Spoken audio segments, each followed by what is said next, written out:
അപ്പം നിങ്ങൾ സൽക്കാരത്തിന് ആഗോലിക്കൊക്കെ വിലയാകുമ്പോൾ ഇങ്ങനെയുള്ള മീനുകളൊക്കെ വാങ്ങിയാണ് അതേ ടേസ്റ്റും കിട്ടും, നല്ല പീസും ആയിരിക്കും. ഇപ്പം നമ്മൾ ഒരു അടിപൊളി കോലി പൊരിക്കാൻ പറ്റുകയാണ് കേട്ടോ. ഈ മീന് സൽക്കാരത്തിനൊക്കെ അധികം ആൾക്കാർക്ക് സംശയമാണ്. അപ്പം ഇത് ധൈര്യമായിട്ട് സൽക്കാരത്തിനൊക്കെ പറ്റിയ മീനാണ്. ഈ മീനിൻ്റെ പേര് കോലി.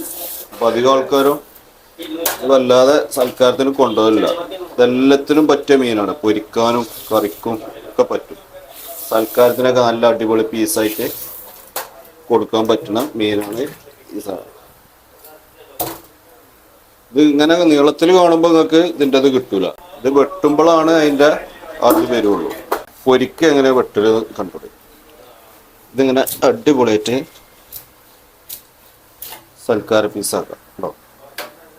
നല്ല പീസായി കയറത് സൽക്കാരത്തിനൊക്കെ ഒറ്റ മീൻ.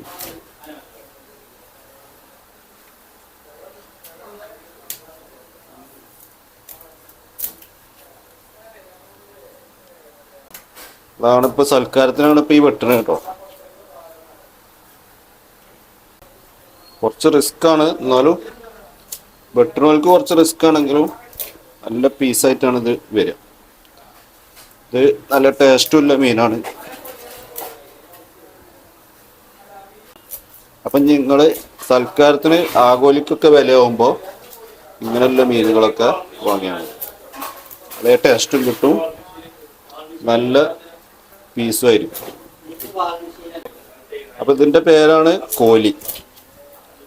കാണുമ്പോൾ ഇത് നീണ്ടൊരു മീനായിരിക്കും, പക്ഷെ ഇത് വെട്ടിക്കിട്ടിയാൽ ഇങ്ങനെ പരത്തി വെട്ടിയാൽ നല്ല സൽക്കാര പീസായിട്ട് വരും കേട്ടോ. നല്ല പീസായിരിക്കും.